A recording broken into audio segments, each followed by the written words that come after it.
Aujourd'hui, nous allons revoir les fondamentaux dans Luminar AI, juste après le générique. Bonjour à toutes et à tous, mon nom est Dekinol. Si vous débarquez pour la première fois sur ma chaîne YouTube, je vous souhaite la bienvenue. Ici, on parle de post-production traditionnelle et créative sur les logiciels de post-production et bien évidemment, on parle de photographie en règle générale.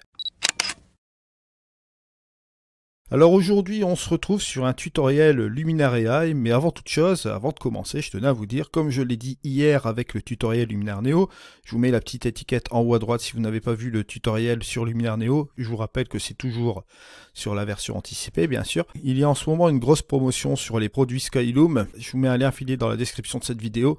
Vous verrez, vous avez des packs Aurora HDR19, etc. Vous avez des réductions jusqu'au moins 60%, ce qui est relativement intéressant ici. Et là, justement, je m'intéresse sur Luminar AI aujourd'hui, puisque c'est une solution parmi les produits Skyloom relativement intéressante. Entre Luminar Neo et Luminar AI, il y a toujours les deux questions qui se posent. Bien sûr, avec Luminar AI, vous l'avez vu, hein, j'ai fait de nombreux tutos. Je vais vous mettre la petite étiquette en haut à droite pour voir tous les tutos Luminar AI. On se retrouve sur un programme, bien sûr, on va pouvoir faire des choses qui vont fonctionner par modèle, on va pouvoir fonctionner par édition, bien sûr, et on va pouvoir, bien sûr, sauvegarder ses propres modèles, bien évidemment, si on le souhaite aussi également. On a beaucoup d'outils par intelligence artificielle, on peut simuler, on va dire, plus ou moins les calques via l'outil texture, mais bon, ce sera quand même relativement limité, on va dire, au niveau calque par rapport à Neo qui lui proposera une solution plus complète et qui réunira le meilleur des mondes avec des outils par intelligence artificielle et des outils avancés pour pouvoir utiliser plus d'une fois le même outil, les calques, bon, le Luminar Share, tous ces trucs-là. Vous allez voir qu'il y a pas mal de trucs à voir sur le programme Luminar Neo. Mais là, aujourd'hui, on va se concentrer sur le Luminar AI et j'ai sélectionné cette photo. Une photo qui provient d'une expédition que j'avais faite. Souvenez-vous, c'était en été. J'avais fait un vlog complet sur le coucher de soleil que vous voyez. Bon, donc ici, hein, c'est une des photos de la prise de vue. Ça a été fait avec une longue focale sur un X-T100 à l'époque. Et là, je dois dire que bon, on a une photo ici qui est relativement intéressante. On va pas traiter d'une photo, on va dire, traditionnelle. Là, c'est vraiment le ciel qui a été pris en plan rapproché. Et je me dis que dans cette texture ici de ce nuage-là, il y a des choses à faire. Alors, pour bien faire, Luminar AI ici va me servir à beaucoup de choses. Puisque là, je vais l'utiliser en premier lieu, comme il se doit, par les modèles, avec ses propositions. Avec ces propositions, le premier choix qu'on peut faire ici avec Luminar AI, c'est choisir pour cette photo dans les catégories de modèles qu'il me propose. C'est-à-dire que là, on va prendre la première catégorie de modèles qu'il me propose pour cette photo, et à l'intérieur de cette catégorie de modèles, on va trouver plusieurs modèles. Bien sûr, si je prends le premier modèle, le Blue Lagoon, vous allez voir que là, ici, si je fais le avant et le après, on a vraiment tiré directement ici sur des couleurs vraiment vives. Mais vous avez la possibilité de jouer avec le curseur ici d'intensité. On peut revenir par exemple ici en arrière et remonter par exemple un petit peu moins de la moitié. Et si vous faites ici le avant et le après, vous voyez qu'on a vraiment une image raisonnable. Petite parenthèse, j'ai utilisé DxO Pure RAW ici avec le débruiteur Deep Prime sur cette image préalablement pour la traiter dans Luminar AI. C'était une image à 6400 ISO, donc j'ai préféré passer par ce programme préalablement afin de passer par un DNG linéaire pour le post-traiter dans Luminar AI. Si vous ne savez pas ce que c'est Pure RAW, je vous mets la petite étiquette en haut à droite. Alors on y va, c'est parti. Vous voyez que là, on est sur quelque chose de pas mal. On a rajouté des couleurs un petit peu plus vives. Et je me dis que bon, ça c'est pas trop mal. Je pourrais exporter tout simplement ma photo et dire que je suis content avec ce résultat-là. Si je souhaite voir davantage avec les autres modèles, bien sûr, je peux toujours le faire en appuyant par exemple sur le deuxième modèle, le Alpine Summer. Voilà, on le voit ici en pleine puissance, ça donne cet effet-là. Ça redonne par définition un petit peu de grain dans notre photo, puisqu'on a vraiment un post-traitement assez avancé, assez agressif ici. Mais on peut toujours revenir toujours en arrière, toujours comme ceci, et le mettre par exemple de moitié. Voilà, ou un petit peu plus. Hein. Voilà.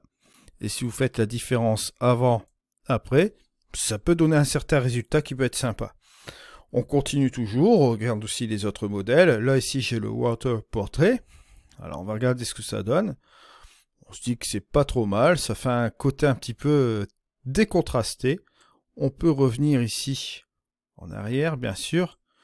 Celui-là on va se dire que c'est pas vraiment ce qui va être super intéressant. Donc on va prendre le Deep Dive. Et là le Deep Dive forcément on va vraiment accentuer ici toutes les couleurs. Et vous voyez que là, bon, on a vraiment un résultat assez agressif. Donc, ce que je peux faire, c'est revenir un petit peu en arrière. Toujours pareil, regardez toujours de moitié. Voilà. Et ici, on peut remonter. Juste ici. Et là, si vous regardez, vous avez le avant et le après. C'est pas trop mal. On a un résultat qui est assez relativement intéressant. Maintenant, toujours pareil. Vous avez toujours la possibilité de reprendre la main en allant dans le menu édition. Vous avez toutes les petites pastilles qui sont ici, qui ont été utilisées pour faire ce modèle. Et à vous de voir si vous voulez modifier quelque chose. Là ici en l'occurrence, je trouve que ça va un peu trop dans la couleur. Ce que je peux faire, c'est tout simplement dans l'outil couleur, revoir la saturation et désaturer peut-être un peu l'ensemble. Vous voyez, juste comme ceci. Et revoir un peu, hein, en remontant progressivement. Voilà. Et là, je me dis que c'est quand même un petit peu mieux. Vous voyez. Et je me dis qu'il y a quelque chose de pas mal comme ça. Bien sûr, il y a l'outil paysage qui a été utilisé. Avec le réduire la brume, je trouve que c'est un petit peu trop. Je vais revenir en arrière. Par contre, je vais rajouter un peu d'heure dorée, pourquoi pas. Voilà. Ça va réchauffer encore plus l'ambiance. Et vous voyez, on a un effet comme cela qui est relativement intéressant. On pourrait très bien aussi venir là, avec le masquage local, prendre un basique avec ici, je le vois très bien, un masque dégradé pour mettre un masque dégradé ici et baisser tout simplement l'exposition comme vous le voyez là, juste comme cela. Ça peut être aussi une solution pour donner plus l'importance sur cette partie ici en descendant juste comme cela. Et on pourrait même reprendre encore un autre basique, pourquoi pas. Je fais encore la même chose ici. Utiliser un masque dégradé pour donner plus l'importance sur la ligne du milieu ici du nuage qui est plus principal forcément. On pourrait baisser pourquoi pas les hautes lumières. Voilà, et un peu l'exposition aussi. Voilà. Juste comme cela. On aurait même pu attribuer une vignette, mais bon, cela c'est suffisant. Vous voyez, 2 dégradés, ça nous fait ressortir principalement ce truc-là. Et si vous faites la différence avant-après, vous voyez qu'on a un truc assez sympa, juste comme cela. Et vous voyez, ça a pris, bon, quelques minutes. Ensuite, autre solution, on peut retourner bien sûr dans les modèles, bien sûr. Si vous ne voulez pas utiliser les propositions de modèles qu'on vous propose forcément dans l'ensemble ici, vous avez encore d'autres choses, hein. Il propose ici paysage simple et collection pour cette photo. On peut utiliser pourquoi pas le coucher de soleil ou la lumière nette. La lumière nette, vous voyez qu'il nous donne un super résultat ici, avant, après. Je trouve que là, ça donne vraiment un beau résultat. On peut même réduire ici cette lumière nette si on le souhaite. Vous voyez, le mettre juste comme ceci, même à cela, regardez. Ça donne un bon résultat, mais je trouve qu'à fond, c'est vrai que c'est pas mal du tout. Vous voyez, on a un bon résultat avec ce lumière nette. Mais maintenant, si vous décidez par exemple d'aller ici, vous pouvez vous rendre aussi également dans les modèles qui sont disponibles, dans les catégories de modèles ici, pourquoi pas, vous pouvez aller les sélectionner directement, sans aucun problème, vous voyez. Si vous souhaitez par exemple prendre le style urbain, vous prenez le style urbain et vous pouvez sélectionner par exemple la vieille ville, le mode Édimbourg que vous voyez ici. Regardez que ça marche relativement bien, pourtant c'est pas adéquat pour ce style d'image, mais vous voyez que avec cette petite brume qu'on voit ici, avec ces nuages, bon ça fait un effet sympa. Si j'en prends un autre ici, vous voyez, bon ça peut être cool aussi, le Toronto qui est pas mal non plus, New York. Vous voyez, c'est des modèles qui n'ont rien à voir avec la photo qui est ici, mais ça peut marcher aussi relativement bien. Et puis bon, je vous rappelle qu'on peut réduire bien sûr ce truc-là ici. Autre possibilité toujours avec les modèles, si vous avez un abonnement Luminar X, vous pouvez toujours vous rendre ici dans vos modèles achetés, ou bien si vous avez acheté des modèles dans la marketplace, vous les retrouvez ici, d'accord? Et vous est possible, par exemple, d'utiliser, hop, un modèle acheté ici. Bon, là, on voit qu'il est clairement trop rouge, donc ce que vous allez faire, vous allez ici, et on peut bien sûr baisser ce modèle et le monter progressivement. Si vous faites la différence avant-après, ça peut donner une idée. Vous voyez, si vous voulez utiliser par exemple celui-ci, voilà, ça peut donner une petite idée ici, dans ce modèle-là. Et je vous rappelle, vous pouvez toujours aller dans l'édition pour modifier le modèle, hein, bien sûr. Vous avez toujours ces petites pastilles ici, et il vous est possible de les modifier. Maintenant, ce que vous pouvez faire, vous faites un clic droit, aux ajustements, on va rétablir la version originale. Vous pouvez vous rendre directement dans le menu édition, et là, vous pouvez repartir à zéro. C'est-à-dire que là, si vous souhaitez aller améliorer avec l'accent, vous pouvez toujours le faire ici. Vous voyez, c'est un accent par intelligence artificielle. On peut utiliser l'embellisseur de ciel, aussi également. Juste comme cela. Ajouter un petit peu de structure pour ajouter un peu de relief ici dans les nuages. Vous voyez que ça se fera assez rapidement. On peut aller ici dans l'harmonie des couleurs pour ajouter un petit peu d'éclat sur l'ensemble de l'image ici. On peut jouer également avec les super contrastes, avec les contrastes d'ombre, juste ici, en ajoutant un petit peu de contraste dans la zone d'ombre. Vous voyez, ça donne un effet comme ceci. On pourrait même le faire avec les contrastes moyens. Et les contrastes ici de haute lumière, pourquoi pas ici. Bon, là, je vais revenir quand même en arrière. Bien plutôt par là sur la droite. Voilà, on va faire revenir ici. Et bien évidemment, vous vous doutez bien que là, ici, au niveau des rouges, ça donne trop. Alors ce qu'on va faire, on va prendre ici le HSL. Au niveau de la saturation des rouges, je vais tout simplement désaturer un peu le rouge. Vous voyez, pour enlever la présence trop dominante du rouge. Voilà. Et si ça paraît encore assez excessif au niveau des contrastes et des rouges, regardez ce qu'on peut faire. On peut tout simplement revenir ici en arrière. Voilà. Et à partir de la moitié, vous remontez encore légèrement.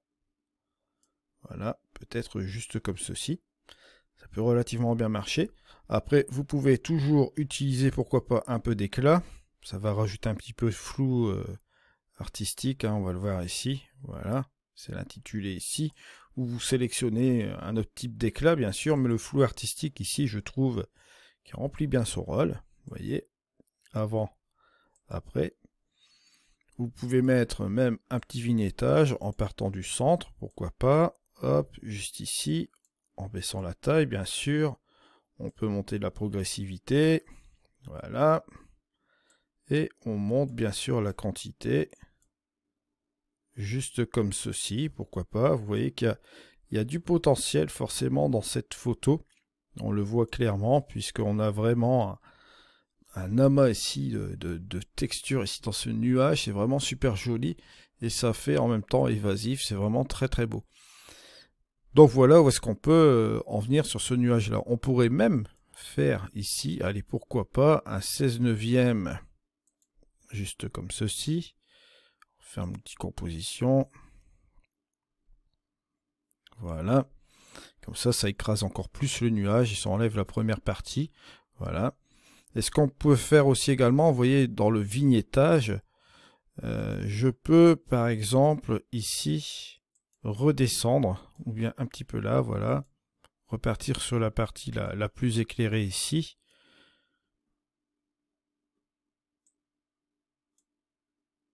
Afin de bien sûr donner un petit peu plus d'importance, vous voyez là sur le centre. Et là ce que je peux faire c'est laisser ici le dessus ici dans la pénombre. Regardez sans le vignettage. Et avec le vignettage, ça donne un côté assez dramatique. On le voit ici, on voit tous des détails qui sont en train de ressortir ici sur le nuage. Et je pense qu'on l'a là notre photo. On pourrait aller réduire un peu la quantité, peut-être comme ça. Mais je trouve que vraiment, en donnant ce côté dramatique à ce nuage, c'est vraiment super sympa comme cela, vous voyez. On l'a là. Là, on a notre photo. C'est assez particulier, c'est vraiment pas mal du tout. Je trouve cela vraiment bien. Voilà. Vous voyez un petit peu le principe, comment mitiger dans Luminaria. Et vous pouvez utiliser les modèles, bien sûr. Vous pouvez reprendre la main un petit peu avec le menu édition sur quelques fonctions, bien sûr, ou vous passez directement sur le menu édition. Si vous voulez faire des édits assez simplifiés, ou si vous voulez passer par le menu édition directement, en passant par le menu édition, il vous est possible de faire des choses créatives. Mais si encore une fois vous voulez aller plus loin, passez par Neo. Cette solution-là va arriver bientôt. Donc voilà, entre deux mots, vous voyez un peu ce que vous pouvez utiliser. Soit Luminar AI, j'ai fait de nombreux tutos sur Luminar AI, on peut faire beaucoup de choses avec Luminar AI, mais là vous verrez qu'avec les prochains tutoriels sur Luminar Neo, ce sera vraiment pas mal non plus. Donc à vous de voir ce qui vous intéresse le plus entre Luminar AI et Luminar Neo. Mais ici, vous voyez que dans ce tutoriel-là, on a utilisé Luminar AI pour faire cette photo, et on a un résultat qui est vraiment satisfaisant. Regardez, par rapport à départ, on a cette photo de départ là avec ce nuage. Et regardez, on a cette chose là ici. Ça nous donne un effet sympa. On a tout fait ressortir ici, ces choses. On a rajouté un petit peu plus de couleur au niveau de la saturation. On a contrasté un petit peu plus l'ensemble. Et vous voyez, on a rajouté même un petit peu plus de détails avec une petite vignette. Suffit de pas grand chose, mais vous voyez qu'on a un résultat vraiment pas mal du tout. Alors, je vous remercie de m'avoir suivi. Nous, dans tous les cas, on se retrouve dans une prochaine vidéo. C'était Eddy. Allez, au revoir.